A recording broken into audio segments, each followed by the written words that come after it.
The core's voice vibrated softly through the air, preserved, recorded, waiting for someone who could see. She swallowed hard. You mean Hale? Hale built the walls but feared what they held. You, Claire Lawson, built nothing, but you are not afraid to open them. Her eyes filled with tears. You're giving me all of it. The truth. It is not mine to keep. It was never theirs to own. Claire turned to the dusty computer terminal and brushed her fingers across the keyboard.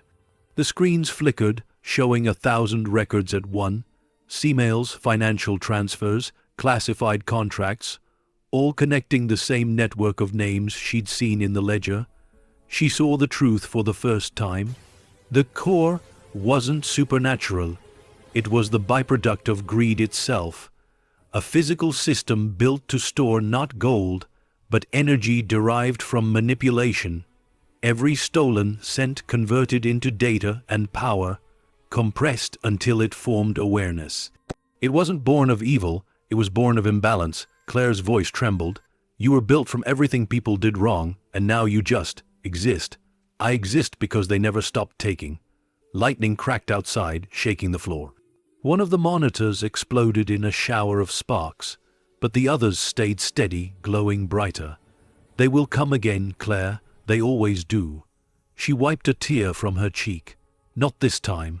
I'll expose it before they bury it again. If you do, you will destroy yourself. She looked toward the ceiling, where the light flickered like trapped sunlight. If I don't, it destroys everyone else. The core didn't reply. It simply pulsed once, brighter, like a heartbeat of approval. Claire grabbed a working camera from the office shell, fold, dusty, but intact. She aimed it at the screens, recording every file, every name, every detail of the system that had destroyed Silverwood's soul. Evan watched from the doorway, whispering, "Mom, what are you doing? Making sure they can't erase this," she said, her voice steady. "Not this time." She recorded until the final monitor burned out, sparks fading into smoke. Then she turned off the camera, clutching it to her chest like a relic. Thunder rolled overhead, shaking the ground. The hum beneath her feet grew louder again, not violent, but urgent. They are near. Claire looked at the ruined entrance and saw faint headlights cutting through the rain. More vehicles, more men. She tightened her grip on the camera. Then we finish it here. You cannot fight them, Claire. Watch me. She stepped out into the atrium as the SUV skidded to a stop outside. Doors slammed. Boots hit wet concrete. Voices shouted orders. They were faster this time. Dozens of them, heavily armed. The hum of the core rose to meet them. The light beneath the cracks intensified, spilling across the floor in waves of molten gold. The air shimmered with static. The first man to cross the threshold stopped mid-step, staring down in horror as his boots sank slightly into the glowing cracks. Then the light surged upward, swallowing him in silence. Panic erupted. The others opened fire, bullets tearing through the air, ricocheting off invisible barriers as the mall itself responded, sealing its entrances with collapsing debris and metallic tendrils that grew from the walls like roots. Evan screamed. Claire pushed him behind a column. "Stay down." The core's voice thundered through her skull. "Stop them, or they will take me again." She pressed her hands against the floor, the glow beneath her skin sinking with the golden cracks. Energy pulsed through her palms, through the ground. The marble rippled like water. Men screamed as the floor opened beneath them. The golden light poured upward again, flooding the room like a tidal wave of brilliance. Claire's voice broke through the chaos. "Enough." The light stopped mid-surge, frozen, suspended in the air like liquid glass. The entire mall fell silent. The surviving men stared at her, terrified.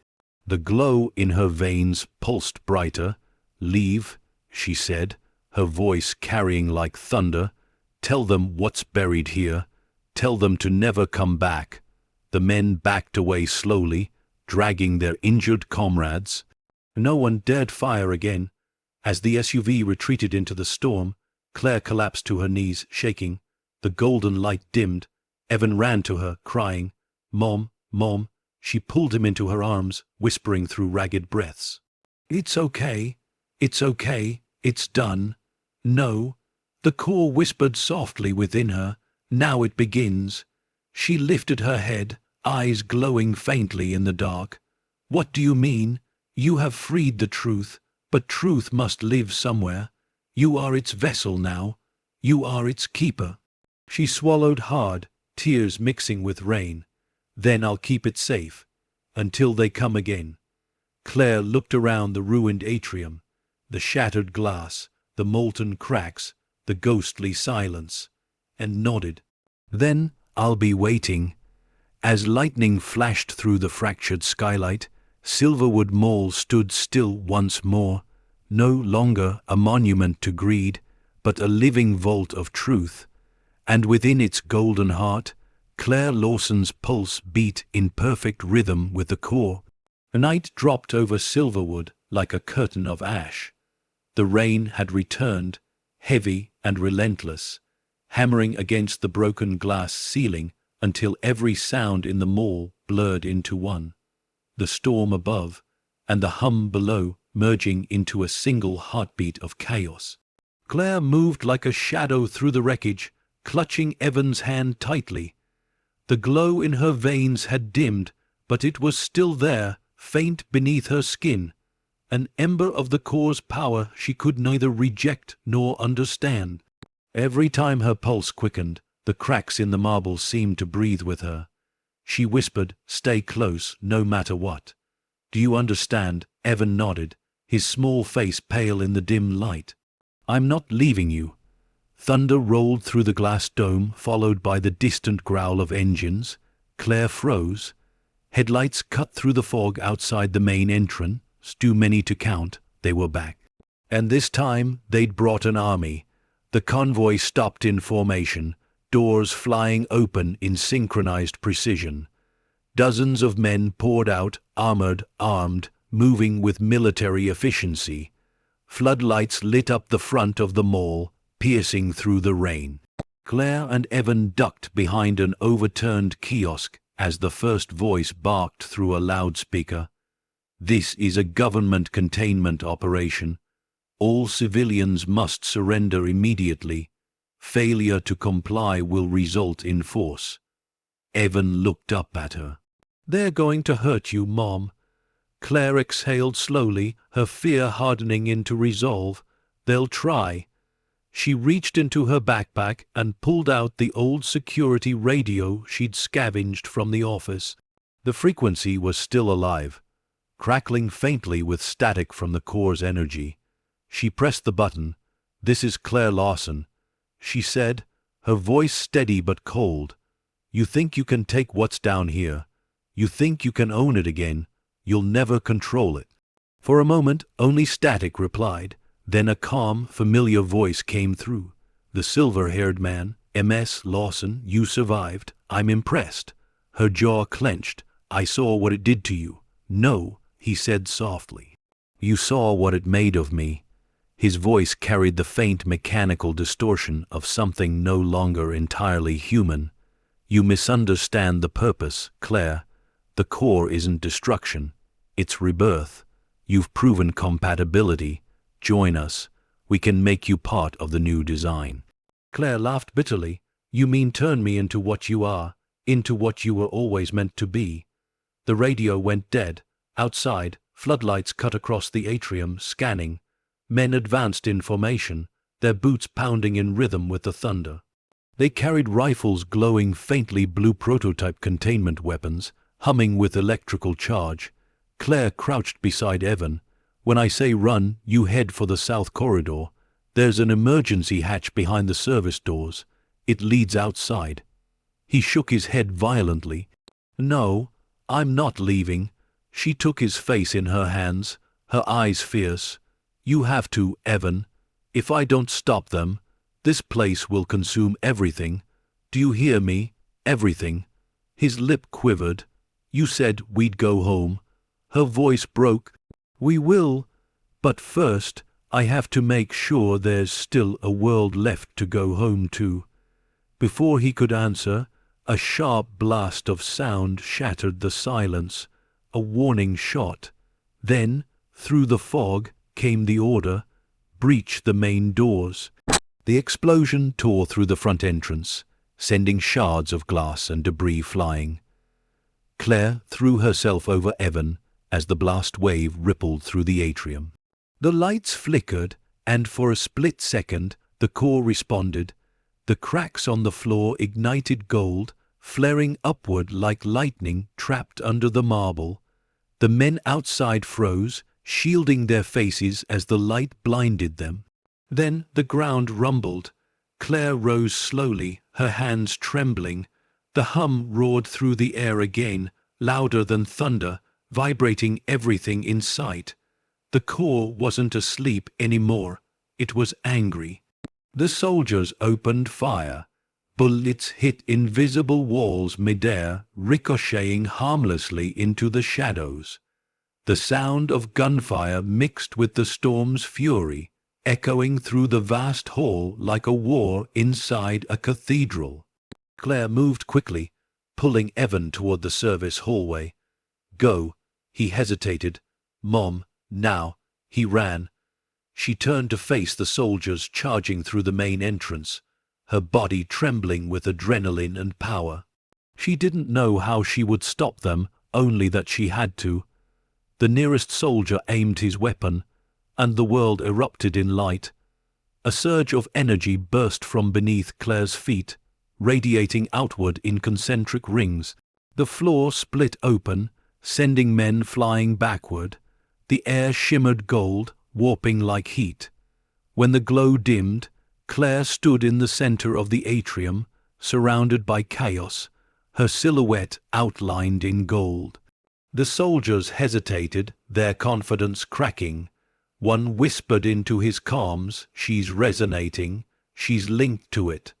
The silver-haired man's voice crackled through their radios again, colder than ever. "Do not harm her. She is the key." The men regrouped, advancing cautiously. Claire's voice rang out over the hum, strong and defiant. "You don't understand what you're fighting for. This place isn't a weapon. It's a warning. Contain her." The voice barked. They charged. Claire raised her hands instinctively, and the golden light erupted again, forming a barrier that deflected the bullets. The sound was deafening. Sparks rained down as energy collided with metal.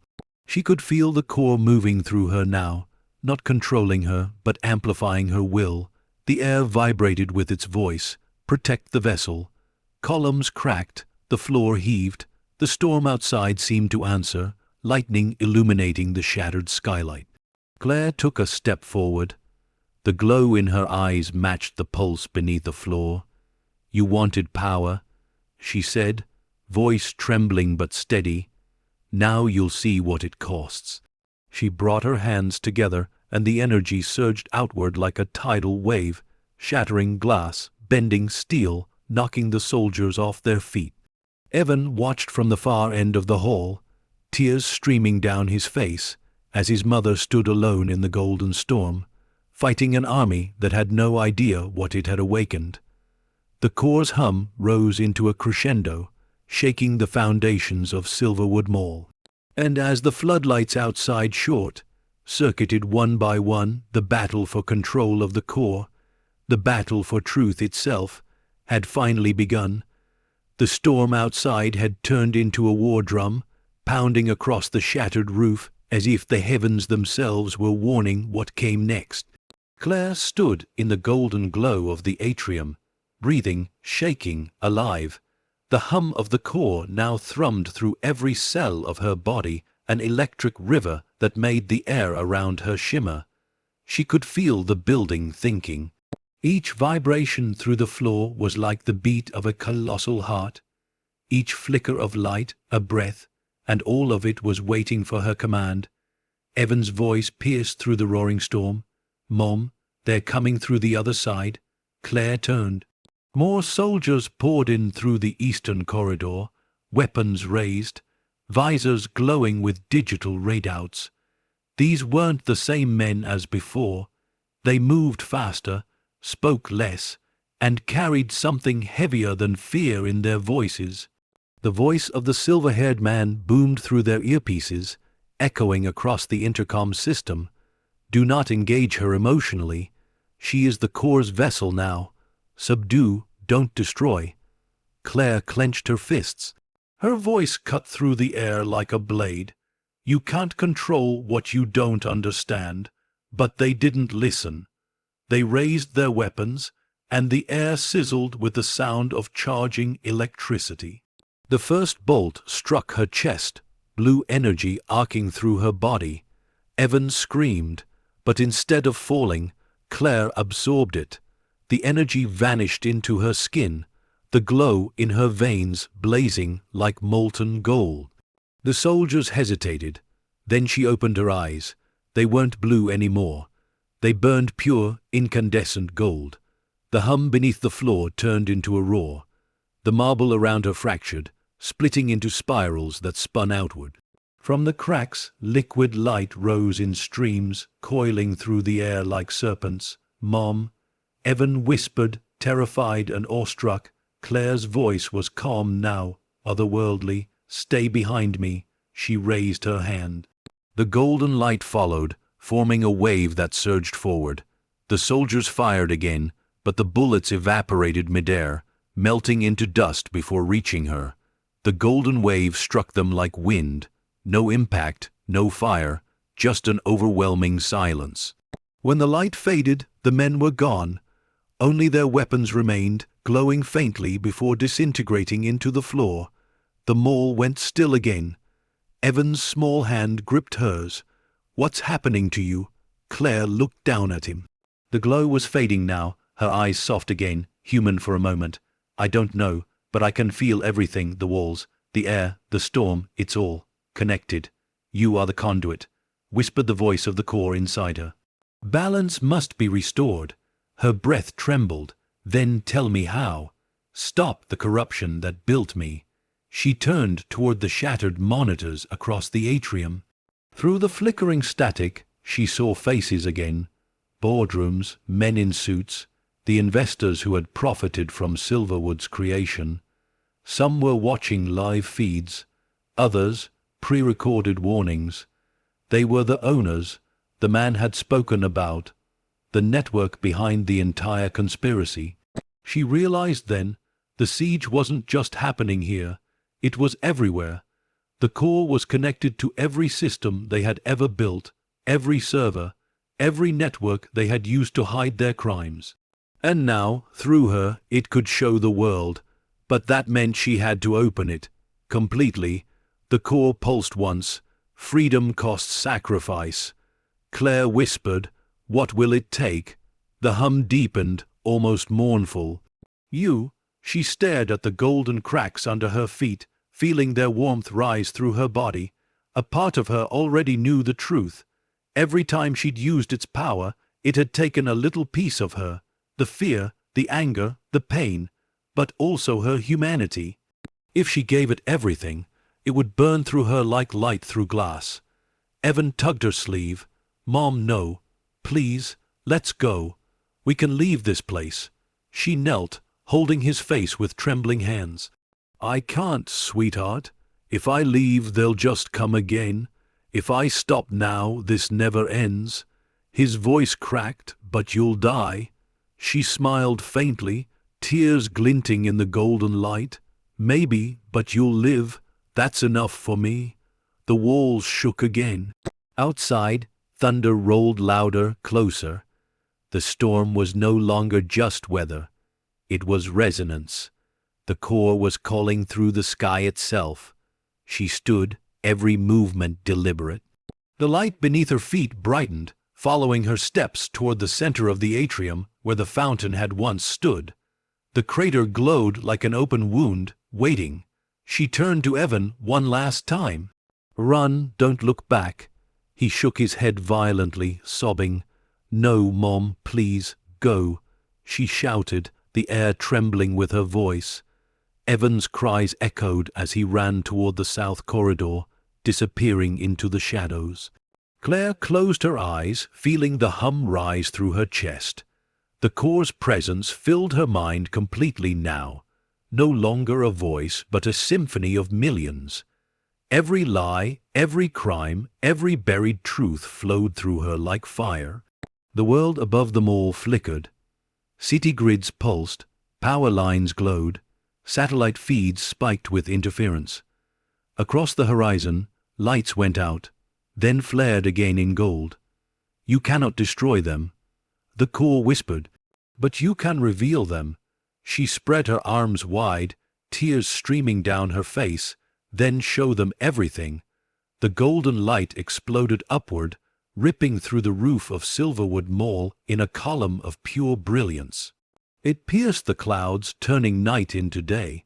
All over the city, screens flickered on, phones, televisions, billboards, displaying the truth. Every secret, every stolen dollar, every name behind the conspiracy that had built Silverwood and buried its sins. For the first time, the core wasn't hidden underground. It was everywhere. Claire screamed as the light poured through her, burning brighter than any storm, brighter than any sun. The ground cracked, the building shuddered, and the hum reached a deafening pitch that split the sky. Then, silence, the storm broke. Rain poured through the shattered ceiling, hissing against the molten gold cooling in the cracks. The air smelled of ozone and rain.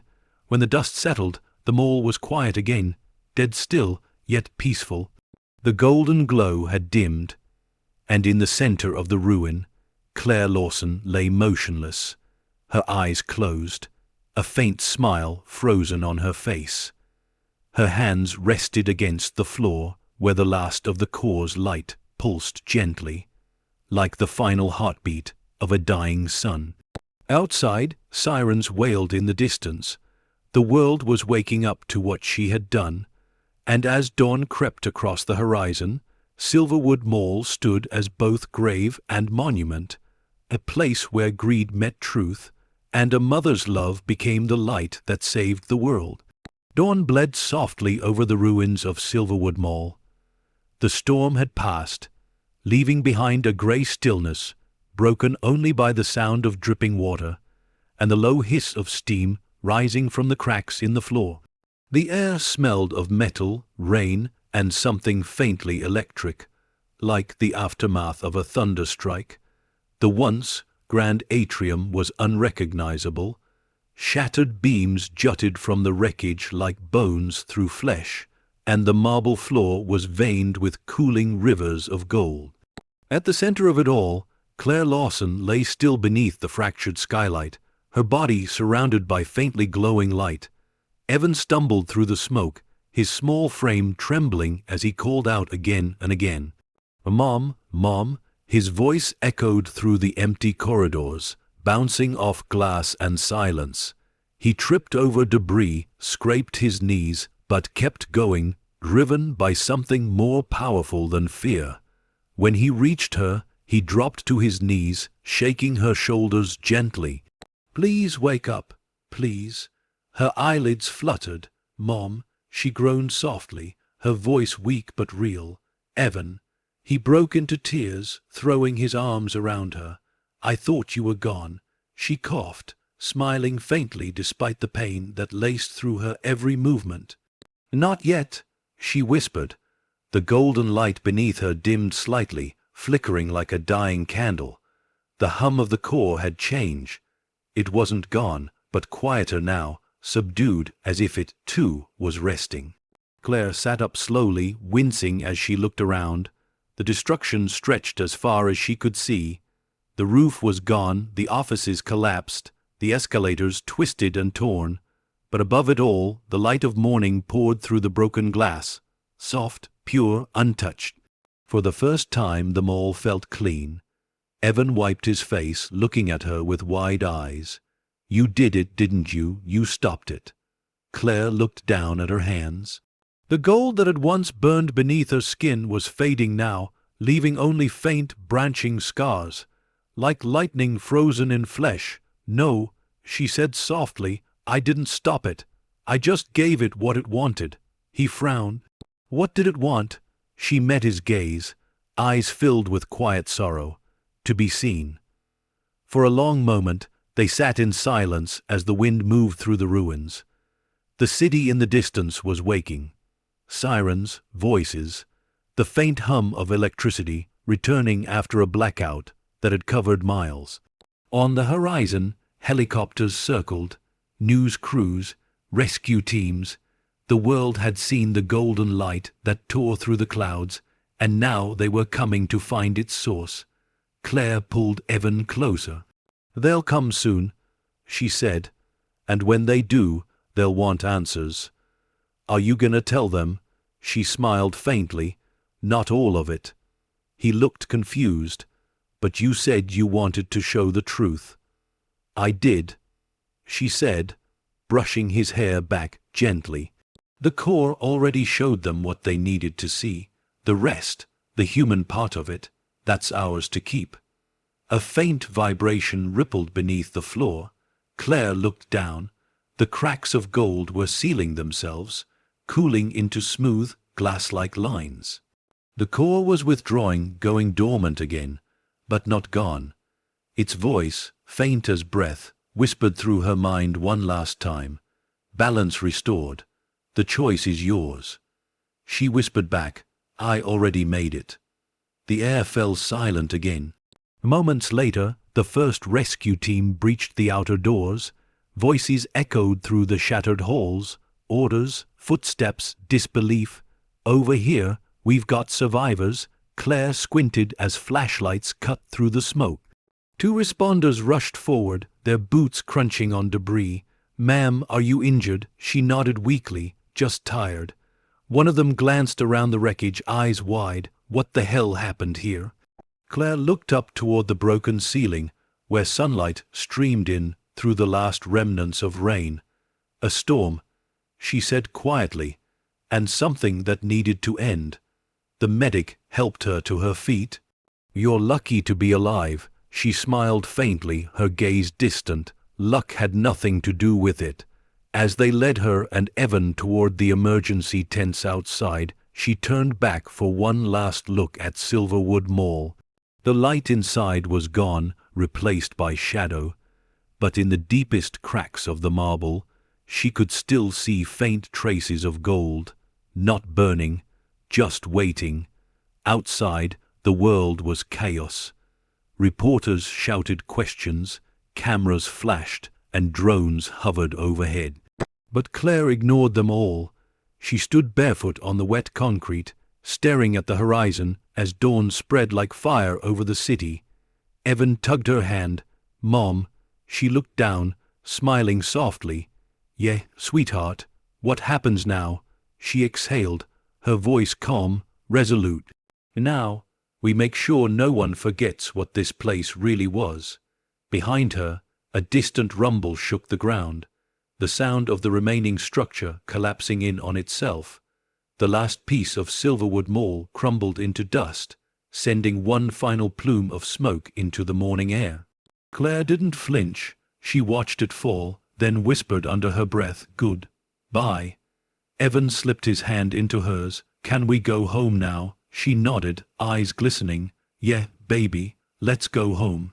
As they walked toward the waiting ambulances, a news drone hovered above, capturing the ruins from high above, the golden veins still faintly glowing beneath the rubble, spreading out like roots across the land. And though the world would never understand what truly happened beneath Silverwood Mall, Claire Lawson did. She hadn't just uncovered a fortune, she'd uncovered a truth, and made the only choice that mattered. Sometimes redemption doesn't come from what you take, but from what you're willing to let go. Hours later, the world knew her name, Claire Lawson, the woman who survived the fall of Silverwood Mall. The mother who walked out of gold, lit ruins with the proof of a conspiracy buried beneath 15 years of dust. The footage she'd captured, her trembling hands, the faint hum of the core behind her voice, had spread faster than anyone could contain it. But the truth wasn't the story. She was. News anchors called her a whistleblower, a miracle, a martyr.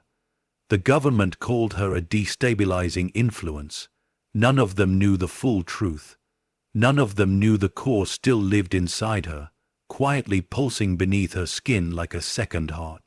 Now, in the stillness of an unmarked hospital room, she sat by the window, staring out at the sunrise. The light was soft and white, not gold. Clean, human. Evan slept on the couch across the room, his chest rising and falling peacefully. Claire touched her wrist where the faint glow still traced her veins. It was fading each day, but it never vanished. A reminder, a warning, a heartbeat. She whispered, "I made the right choice, didn't I?" The voice that once thundered through her mind now answered only as a whisper beneath her pulse. "You chose balance." She closed her eyes, breathing deeply. Then why does it still hurt? Because truth is never painless. Her fingers trembled as she reached for the small camera resting on her nightstand. And the same one that had recorded everything. Its lens was cracked, but it still worked. The footage inside was enough to change everything again, to burn the world clean or watch it fall apart. She had a choice: release the full truth or let the fragments already out there stand as legend. If she exposed it all, she'd prove what Silver would really was, an experiment in greed turned divine punishment. But the world wouldn't heal. It would consume it like entertainment. If she stayed silent, the myth would grow. But maybe that was better. Maybe some truths didn't need to be dissected. Maybe they needed to be remembered. Her gaze drifted to Evan. His hair had grown longer, falling across his face. He looked peaceful, untouched by the weight she carried. She smiled softly. "You deserve a quiet world, not one still chasing ghosts." She stood slowly, her bare feet touching the cool floor. Each step sent faint ripples of light across the tile, soft and fleeting. She walked to the window, opening it. The city below stretched endlessly, alive, unaware, ordinary. The core endures through memory, it whispered faintly. But memory needs a keeper. She looked at her reflection in the glass, human, tired, imperfect, and whispered, "Then let me be that." Her hand hovered over the camera one last time. Then, without hesitation, she pressed delete. The device beeped once, and the light within it died. Behind her, the monitors dimmed. The faint hum in her chest softened, as if sighing in agreement. The core didn't protest, it understood. Because she had done what none of its creators could. She'd chosen compassion over control, humanity over hunger. Moments later, Evan stirred awake, rubbing his eyes. "Mom," she turned, smiling gently. "Hey, sleepyhead." He sat up, blinking. "You okay?" "I think I finally am," she said quietly. He looked around. "They said we can go home today." She nodded, picking up her coat. "Then let's go before they change their minds." As they left the hospital, reporters waited outside. But this time, she didn't speak. No interviews, no explanations. Just a quiet smile and the warmth of her son's hand in hers. The crowd parted for her like water, and the sun broke through the clouds above, bathing the world in gold. For a moment the light caught her eyes, bright, shimmering, alive, but when it faded she looked completely human again. Evan squeezed her hand. "Mom, what'll happen to the mall now?" Claire looked toward the skyline where smoke still rose faintly in the distance. "They'll rebuild it," she said. "Maybe a school, maybe a shelter, something good." He smiled. "Like you wanted." She nodded. "Exactly like that." They crossed the street, the city moving around them. Busy, unaware, reborn.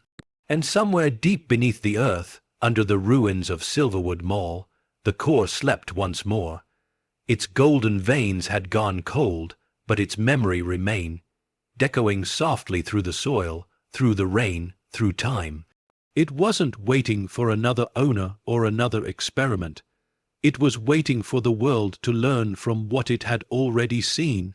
And above it all, Claire Lawson walked forward, not as a savior, not as a vessel, but as something far rarer, a human being who had faced the price of truth and chosen mercy instead.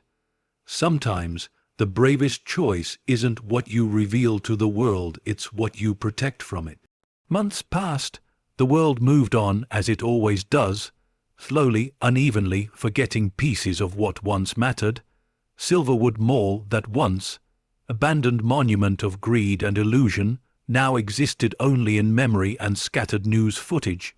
What had been a scene of chaos was now a construction site filled with new sounds, hammers, laughter, life returning. Claire Lawson stood at the edge of the rebuilt courtyard, sunlight on her face, the air fresh with spring.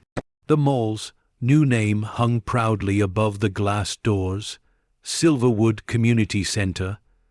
Children played where the fountain once cracked open. The floors, recast in smooth marble and glass, still bore faint traces of gold, thin as veins, left untouched on purpose. They shimmered softly when sunlight hit, a silent reminder of the truth buried below. Claire watched as workers installed the last of the storefront signs, not for brands, but for small family-run shops and local businesses. One sign read Evans Books and Coffee.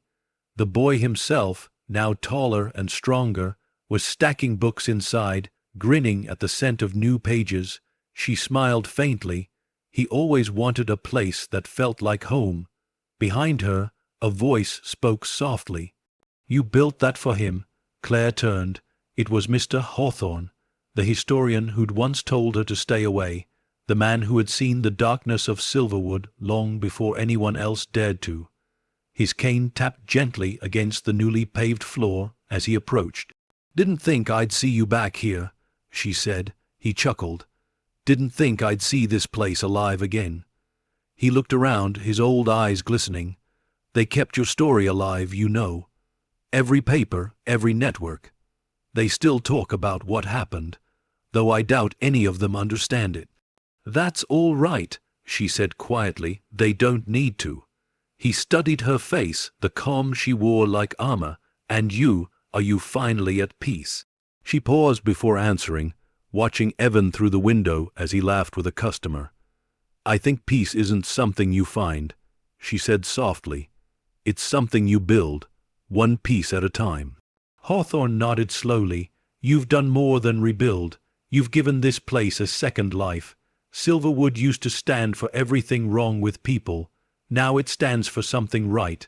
Claire smiled. "That's the plan." A gust of wind swept through the courtyard, carrying the faint scent of blooming jasmine.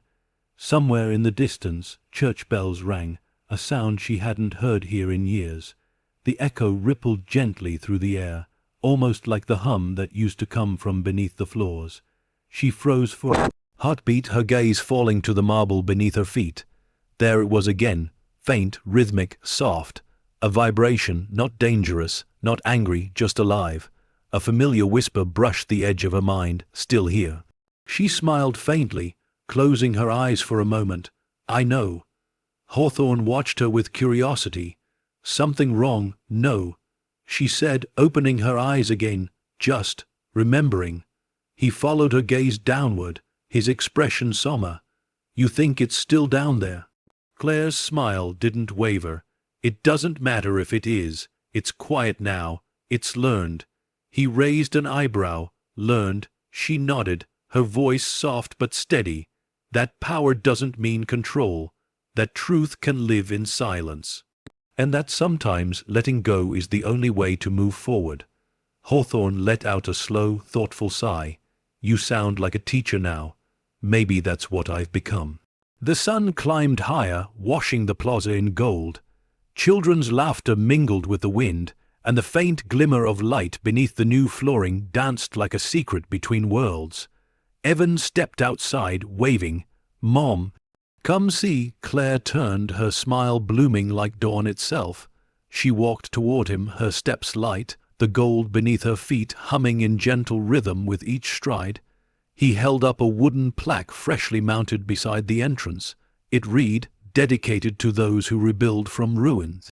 Claire Lawson, 2025.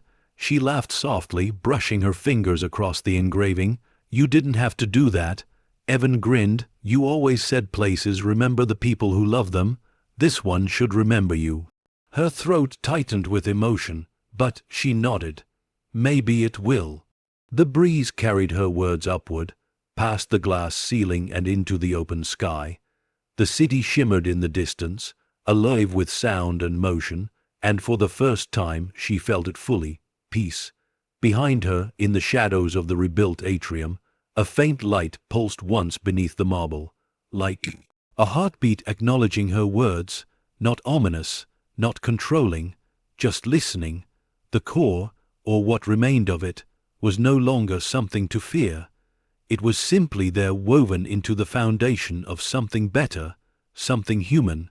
Claire turned one last time toward the horizon, the sunlight reflecting in her eyes. The world had been rebuilt on the ashes of greed and the hands of compassion. Silverwood was no longer a monument to what was lost, but to what was possible. And as the bells chimed again, she whispered to herself, her voice steady and full of quiet faith, "Sometimes fortune isn't found, it's restored." The evening sun dipped low, painting the new Silverwood Community Center in molten gold. Its glass facade caught the dying light and scattered it across the courtyard, where people gathered, laughing, talking, living. What had once been the heart of decay was now filled with the pulse of life. Again, Claire stood near the fountain's new centerpiece, a sculpture of intertwined hands cast in bronze. Beneath it, a plaque read, "From greed to grace, may we always choose the light." The words had been Evan's idea. He stood beside her now, taller, older, but still holding the same unbreakable gentleness she'd fought so hard to protect. He watched the people move through the space that had once been a graveyard of ambition. "It feels different now," he said, "like the buildings." "Happy." Claire smiled, brushing a lock of his hair back. "Buildings remember things, Evan. They remember pain, but they also remember love." He looked around, his eyes catching the faint shimmer of gold beneath the marble. Thin, delicate veins glowing only when the sunlight hit just right. "Do you think it's still down there?" She followed his gaze, her expression soft, distant. "Yes," she said finally, "but it's not what it used to be. It's resting, maybe dreaming." For a moment, they both stood in silence, watching the children play where the old vault once was. Their laughter echoed through the atrium, mingling with the sound of running water. A soft breeze swept through the open plaza, carrying the scent of blooming flowers from the new gardens. The air was alive again, filled with promise instead of fear. From behind them, a familiar voice spoke, caged but kind. "M.S. Lawson." Claire turned to see Mr. Hawthorne again, his cane tapping lightly as he approached. His eyes sparkled with quiet pride. "You've done something remarkable. You turned a place built from lies into a monument of truth." Claire chuckled softly. "No, I just helped it remember what it was supposed to be." He smiled, nodding. "Do you ever think about what would have happened if you'd taken the money?" She glanced at the horizon where the sun met the city's skyline. "Every day," she admitted, "but if I had, none of this would exist.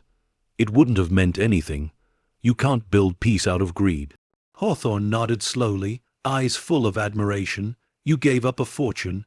She looked toward Evan again, watching him hand a book to a laughing customer at his shop's window. "I didn't give it up," she said quietly. "I just found something worth more." For a moment the three of them stood together, watching the golden light fade. The mall reborn, renewed, seemed to hum faintly beneath their feet like a gentle heartbeat acknowledging their words. The hum wasn't the same as before. It wasn't power or warning, it was gratitude. Claire whispered under her breath, almost to the air itself, "You're welcome." And somewhere deep below, the last flicker of gold shimmered once in answer, soft, calm, eternal. Later that night, when the crowds had gone and the city settled into its twilight rhythm, Claire returned alone. The center was quiet, the air still warm from the day. The lights had dimmed, leaving the atrium bathed in the soft glow of the moon through the skylight. She walked the corridors slowly, tracing her hand along the smooth walls. They no longer whispered to her. They simply existed, solid, silent, healed. In the center of the hall, she paused at the bronze fountain. The water trickled softly, reflecting the moonlight in silver waves. She reached into her coat pocket and pulled out something small, a thin gold key, the same one she had found the day she bought them all for $1,000. She turned it over in her fingers, smiling. "You started all this, didn't you?" The key caught the light, glowing faintly. For a heartbeat, she felt that same pulse again, deep beneath the ground, a soft vibration of life, of connection. Claire knelt by the fountain and set the key gently into the water. It sank slowly, spinning as it fell, until it came to rest at the bottom where the golden veins met the bronze base. The ripples spread outward, distorting her reflection into rings of light. "There," she whispered, "now it belongs here." As she stood, the faint hum returned, not loud, not haunting, just enough for her to feel it. A final farewell. "Rest, Claire Lawson, you have balanced the scales." She closed her eyes, smiling through quiet tears. "Good night, Silverwood." The next morning, the first rays of sun filtered through the glass ceiling, catching the water in the fountain and scattering light across the floor. The golden veins gleamed faintly beneath the marble, alive in the morning warmth. Children arrived first, running through the courtyard, their laughter ringing like music. Evan opened his shop early, greeting them with stories and smiles. The community center filled with life, as if the building itself exhaled in relief. And if one listened closely enough, beneath the sound of footsteps and laughter, they might still hear it, the soft, rhythmic hum of the earth, not warning, not power, just presence. Claire's name, etched into the plaque at the entrance, glimmered in the rising sun. Claire Lawson, the woman who chose the light. And beneath that, a quote she'd chosen herself. "Sometimes, fortune isn't what you find beneath the floor, it's what you build above it." As the morning carried on and the city stirred to life, a faint breeze moved through the trees around Silverwood. The golden dust that had once threatened to consume everything now drifted harmlessly through the air, catching sunlight and vanishing into the sky. The core was no longer a secret or a weapon. It was part of the world again, transformed, redeemed, alive in the laughter, kindness, and courage that replaced its silence. And at the center of it all, though unseen, its pulse remained steady, an eternal reminder that even in ruin there can be rebirth. Silverwood was no longer a monument to greed. It was proof that light, once found, never truly fades. The evening sun dipped low, painting the new Silverwood Community Center in molten gold. Its glass facade caught the dying light and scattered it across the courtyard, where people gathered, laughing, talking, living. What had once been the heart of decay was now filled with the pulse of life again. Claire stood near the fountain's new centerpiece, a sculpture of intertwined hands cast in bronze. Beneath it, a plaque read, ***, from greed to grace may we always choose the light." ***, the words had been Evan's idea. He stood beside her now, taller, older, but still holding the same unbreakable gentleness she'd fought so hard to protect. He watched the people move through the space that had once been a graveyard of ambition. "It feels different now," he said. "Like the buildings, happy." Claire smiled, brushing a lock of his hair back. "Buildings remember things, Evan. They remember pain, but they also remember love." He looked around, his eyes catching the faint shimmer of gold beneath the marble. Thin, delicate veins glowing only when the sunlight hit just right. "Do you think it's still down there?" She followed his gaze, her expression soft, distant. "Yes," she said finally, But it's not what it used to be. It's resting, maybe dreaming. For a moment, they both stood in silence, watching the children play where the old vault once was. Their laughter echoed through the atrium, mingling with the sound of running water. A soft breeze swept through the open plaza, carrying the scent of blooming flowers from the new gardens. The air was alive again, filled with promise instead of fear. From behind them, a familiar voice spoke, caged but kind. "M.S. Lawson." Claire turned to see Mr. Hawthorne again, his cane tapping lightly as he approached. His eyes sparkled with quiet pride. "You've done something remarkable. You turned a place built from lies into a monument of truth." Claire chuckled softly. "No, I just helped it remember what it was supposed to be." He smiled, nodding. "Do you ever think about what would have happened if you'd taken the money?" She glanced at the horizon where the sun met the city's skyline. "Every day," she admitted, "but if I had, none of this would exist. It wouldn't have meant anything. You can't build peace out of greed." Hawthorne nodded slowly, eyes full of admiration. "You gave up a fortune." She looked toward Evan again, watching him hand a book to a laughing customer at his shop's window. "I didn't give it up," she said quietly. "I just found something worth more." For a moment, the three of them stood together, watching the golden light fade. The mall, reborn, renewed, seemed to hum faintly beneath their feet, like a gentle heart beat acknowledging their words. The hum wasn't the same as before. It wasn't power or warning. It was gratitude. Claire whispered under her breath, almost to the air itself, "You're welcome." And somewhere deep below, the last flicker of gold shimmered once in answer, soft, calm, eternal. Later that night, when the crowds had gone and the city settled into its twilight rhythm, Claire returned alone. The center was quiet, the air still warm from the day. The lights had dimmed, leaving the atrium bathed in the soft glow of the moon through the skylight. She walked the corridors slowly, tracing her hand along the smooth walls. They no longer whispered to her. They simply existed, solid, silent, healed. In the center of the hall, she paused at the bronze fountain. The water trickled softly, reflecting the moonlight in silver waves. She reached into her coat pocket and pulled out something small, a thin gold key, the same one she had found the day she bought them all for $1,000. She turned it over in her fingers, smiling. "You started all this, didn't you?" The key caught the light, glowing faintly. For a heartbeat, she felt that same pulse again, deep beneath the ground, a soft vibration of life, of connection. Claire knelt by the fountain and set the key gently into the water. It sank slowly, spinning as it fell, until it came to rest at the bottom where the golden veins met the bronze base. The ripples spread outward, distorting her reflection into rings of light. "There," she whispered, "now it belongs here." As she stood, the faint hum returned, not loud, not haunting, just enough for her to feel it. A final farewell. A rest, Claire Lawson. You have balanced the scales. She closed her eyes, smiling through quiet tears.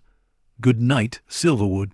The next morning, the first rays of sun filtered through the glass ceiling, catching the water in the fountain and scattering light across the floor. The golden veins gleamed faintly beneath the marble, alive in the morning warmth. Children arrived first, running through the courtyard, their laughter ringing like music. Evan opened his shop early, greeting them with stories and smiles. The community center filled with life as if the building itself exhaled in relief. And if one listened closely enough, beneath the sound of footsteps and laughter, they might still hear it, the soft, rhythmic hum of the earth, not warning, not power, just presence. Claire's name, etched into the plaque at the entrance, glimmered in the rising sun. Claire Lawson, the woman who chose the light. And beneath that, a quote she'd chosen herself. Sometimes fortune isn't what you find beneath the floor, it's what you build above it. As the morning carried on and the city stirred to life, a faint breeze moved through the trees around Silverwood. The golden dust that had once threatened to consume everything now drifted harmlessly through the air, catching sunlight and vanishing into the sky. The core was no longer a secret or a weapon. It was part of the world again, transformed, redeemed, alive in the laughter, kindness, and courage that replaced its silence. And at the center of it all, though unseen, its pulse remained steady, an eternal reminder that even in ruin there can be rebirth. Silverwood was no longer a monument to greed. It was proof that light, once found, never truly fades.